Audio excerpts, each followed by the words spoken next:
sabar itu ibarat kepala dari badan. Bagaimana bisa badan berjalan tanpa kepala?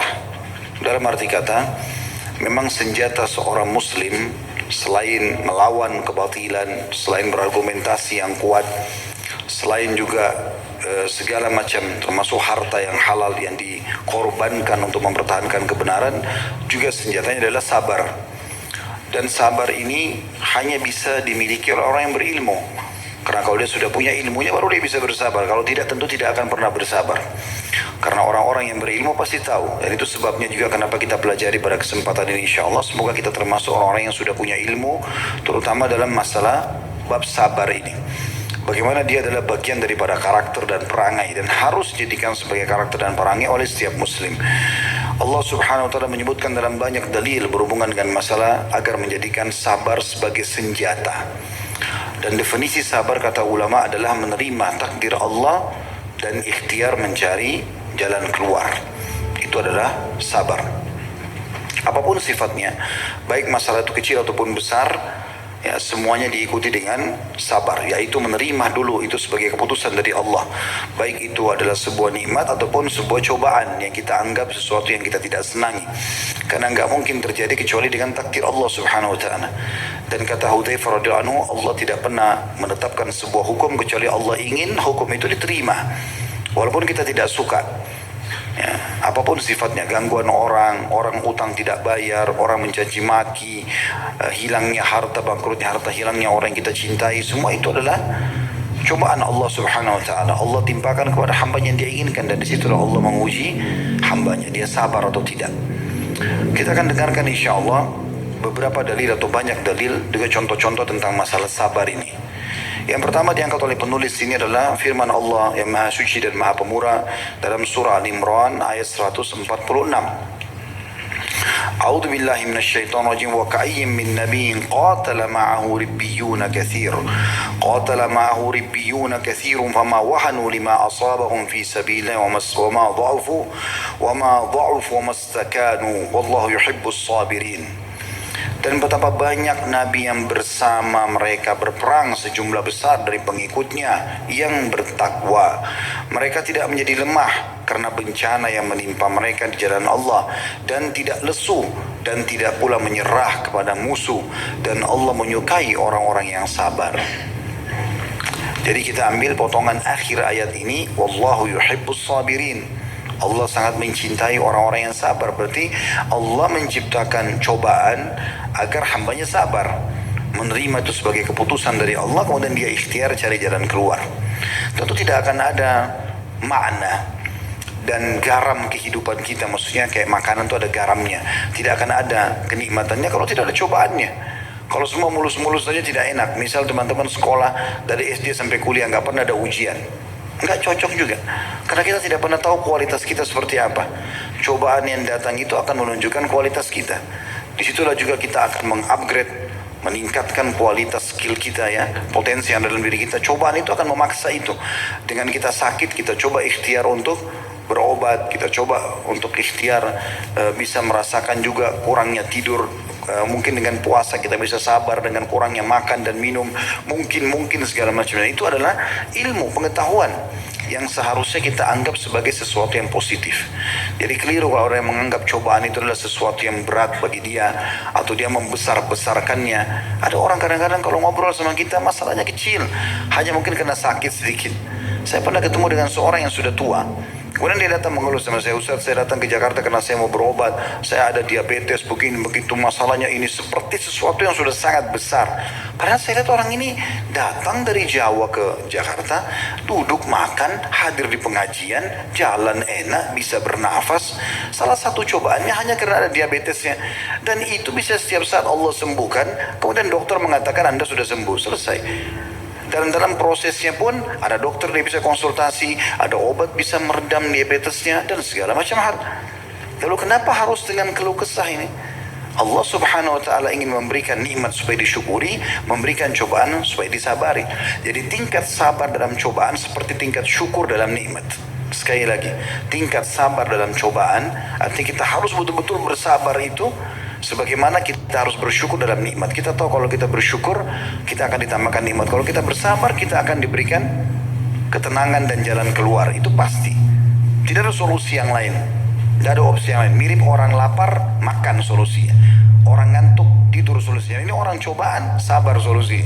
Sebagaimana nikmat, syukur. Itu solusi. Tidak usah ciri yang lain. Karena ini Allah SWT yang telah memandu kita untuk ke situ. Allah berfirman betapa banyak nabi. Bisa makna, kata ulama tafsir, seluruh nabi yang Allah sudah utus, kecuali sebagian kecil. Karena memang ada sebuah hadis Bukhari menjelaskan nanti akan datang nabi pada hari kiamat, tapi enggak disebutkan namanya, yang tidak punya pengikut satupun. Mungkin memang tidak ada yang beriman. Allahu alam siapa nabi itu. Karena dari 124 ribu nabi dan diantaranya 313 rasul, itu yang wajib kita imani 25 nabi dan rasul. Masih banyak yang kita belum tahu. Nabi Muhammad SAW saja Allah mengatakan masih ada di antara nabi-nabi yang ada nabi yang kami ceritakan kepada Muhammad, ada yang belum kami ceritakan kepadamu. Jadi memang hampir semua nabi-nabi bersama mereka berperang sejumlah besar dari pengikutnya yang bertakwa. Untuk berperang itu bukan hal yang gampang. Keluar, bawa senjata, berhadapan dengan musuh. Kalau kita tidak pernah memulai pengorbanan kecil, kemudian mau diminta pengorbanan besar, mustahil terjadi. Antum gak pernah berinfak 1.000 rupiah atau 2.000 rupiah lalu kemudian mau berinfak 100.000, itu gak bakal mungkin terjadi. Tapi mulai dari kecil, kemudian bertahap jadi 5.000, 10.000, jadi 50.000, jadi 100.000. Tidak akan pernah jadi 1 juta kecuali 100.000 dulu dimulai dan seterusnya sampai pindah kepada hal yang lebih besar. Kita berkorban dulu haus, lapar dengan puasa. Kita berkorban dulu dengan mendahulukan orang lain. Baru nanti tahapan-tahapan yang terbesarnya berkorban darah, gitu kan. Itu yang sering kadang-kadang saya godain beberapa jemaah, bapak yang umroh dengan atau haji dengan saya. Kalau yang tidak mau gundul, saya kadang-kadang bercanda, Pak, baru rambut Allah minta, belum darah. Gitu.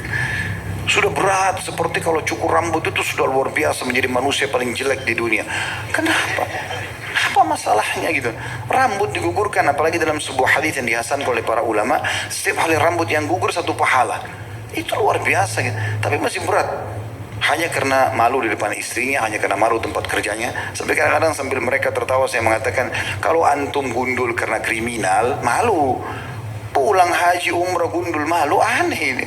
Kan gitu. Jadi berkorban dulu rambut, nanti kalau Allah minta darah, berkorban perang, siap gitu kan. Terus tiba-tiba belum pernah berkorban lalu mau diajak jihad, dibawa kolom semuanya. Nggak bakal berani gitu loh. Nah, para sahabat dilatih oleh Nabi SAW untuk biasa berkorban, ya, berkorban waktu, berkorban tenaga, berkorban harta, berkorban perasaan, segala macam hal seperti itulah. Nah, di sini dikatakan nabi-nabi itu yang ikut bersama mereka berperang adalah orang-orang yang bertakwa. Memang sudah sampai pada tingkat dia mengenal Tuhannya dan ingin mengejar janji-janji Allah Subhanahu wa taala. Mereka tidak menjadi lemah karena bencana yang menimpa mereka di jalan Allah. Di sini makna yang paling dekatnya adalah bencana dalam jihad. Karena di sini Allah menyebutkan di potongan awal ayat adalah perang. Jadi kayak misalnya tinggalin keluarga, tinggalin pekerjaan, itu kan kepikiran gitu kan. Orang biasa pergi haji umroh saja tidak pernah lepas handphonenya, hubungi kerjaan ini, kerjaan itu. Ini jihad bisa terputus kontak gitu kan. Bisa kembali, bisa enggak. Iya kalau langsung masuk medan perang lalu ditebas lehernya mati. Kalau dipotong dulu tangannya, dicungkil matanya, kan segala macam banyak hal yang bisa terjadi gitu kan. Ya seperti Asim radhiyallahu anhu, insya Allah kita akan bahas hadis Sabtu nanti tabligh akbarnya. Bagaimana beliau dibunuh oleh musuh dan berusaha untuk diambil batok kepalanya, gitu kan? Dipotong untuk diberikan kepada tokoh-tokoh Mekah, gitu kan, supaya ditebus, ya, supaya dibayar. Dan banyak sahabat-sahabat Nabi yang menghadapi masalah-masalah seperti itu.